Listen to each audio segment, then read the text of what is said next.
আব্বা আম্মা ভাবি তাড়াতাড়ি আসো, তাড়াতাড়ি আসো। কি ব্যাপার, এত রাত্রে এত চিল্লাচিল্লি করতেছিস কেন? আরে চিল্লাচিল্লি করতেছি ভয়ে, আমার খুব ভয় করতেছে। কেন ভয় করতেছিস কেন তোর? ভয় করতেছে কারণ আমার বউ গাছে বসে উল্টাপাল্টা কথা বলতেছে। আমার বউ গাছে আব্বা। কি সব উল্টাপাল্টা কথা কইতাছ? মাথা মোতা কি খারাপ হয়ে গেছে নাকি? তোর বউ গাছে থাকবো কেন? তোর বউ তো তোর পাশে। কি? ওই এখন চুপ করে দাঁড়িয়ে আছিস কেন? জামাই বউ মিলে ফাজিল শুরু করছিস, শুধু শুধু সবার ঘুম ভাঙালি। আর ভালো কথা, আজকে তোদের বাসর ঘর, এই বাসর ঘরে ফেলায় রেখে এই বাইরে কি করিস? বাইরে কি করে বুঝো না? কি ঘরের মধ্যে মনে হয় আটকা লাগতেছিল, এই জন্যই খোলা পরিবেশে দুইজন আসছে গল্প করতে। চলো আমরা ডিস্টার্ব না করি। চলো আব্বা আম্মা চলেন ভিতরে। আচ্ছা চলো। আস।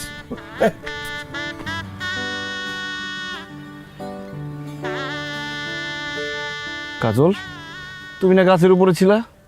গাছের উপরে উঠলা কিভাবে? আর এত তাড়াতাড়ি নামলাই বা কিভাবে? কারণ আমার সাথে ভূত আছে, ওরা আমার গাছের উপরে উঠাইছে আবার নামায় দিয়ে গেছে।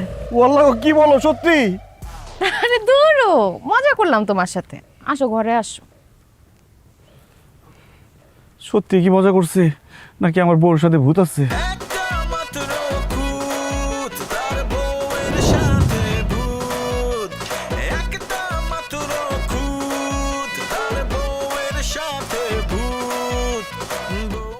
আল্লাহ, উঠানের মধ্যে এত নোংরা কেন? এত পাতা পুতা পড়ে রয়েছে কেন?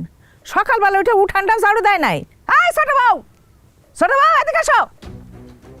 আম্মা ডাকছেন? হ্যাঁ ডাকছি। উঠানের মধ্যে এত ময়লা কেন? উঠান ঝাড়ু দাও নাই সকালবেলা উঠা? আম্মা আমি নাস্তা বানাইতেছিলাম, ভাবছি নাস্তা বানানি শেষ করে তারপরে আমি এটি ঝাড়ু দিয়ে দিব। এত ভাবা ভাবের কি আছে? সকালবেলা উঠে আগে উঠান ঝাড়ু দেবা, তারপরে তুমি নাস্তা বানাবা। মানে কি তুমি এখনো নাস্তা বানাও নাই? তাই যে সকালবেলা যে উঠছো কি করছো? পাশের বাড়ির বেটির লগে গপ সপ করছো, তাই না? আম্মা কি যে কন, আশেপাশের কাউরেই তো আমি চিনি না, কার লগে গল্প করো? এই চুপ!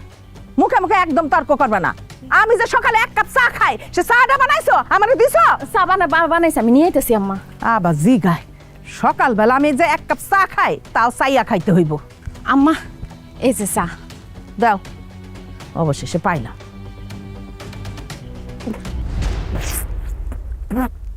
কি হয়েছে আম্মা? চায়ে যাই হলো, এটা চা হইছে? স্বাদ গন্ধ মিষ্টি কোনো কিছুই নাই। এই যে বাপের বাড়ি এতগুলো বছর থাকছো, কিছু শিখো নাই? ঘোড়ার ঘাস কাটা শিখছো শুধু? আকাম্মা বাপে তোমার কোনো কিছু শিখাই নাই? আকাম্মার ঘরে রাখার নাই? কি কইলি তুই? আমার বাপ তুই একদম কথা কবি না, তাহলে কিন্তু জানে মাইরা ফেলামু। আরে এত বড় সাহস, তুমি সুপা চালাও? আমার চা ভালো হয় নাই না, এই চা তোর আজকে খাও।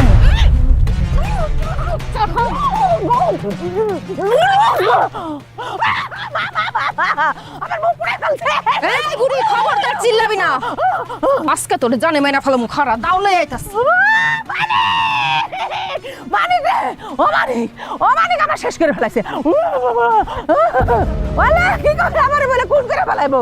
ও মানিক, মানিক রে, ও মানিক, মানিক, মানিক, কি হয়েছে মা? ও মানিক, কি হয়েছে? মানিক, কি হয়েছে নাকি?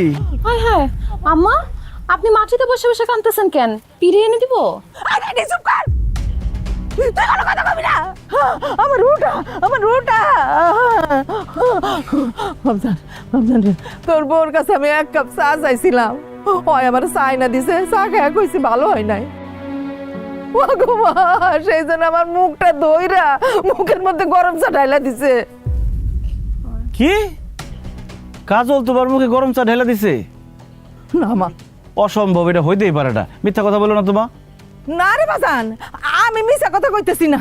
সত্যি সত্যি তোর বউ আমার মুখের মধ্যে গরম চা ঢাইলা দিছে।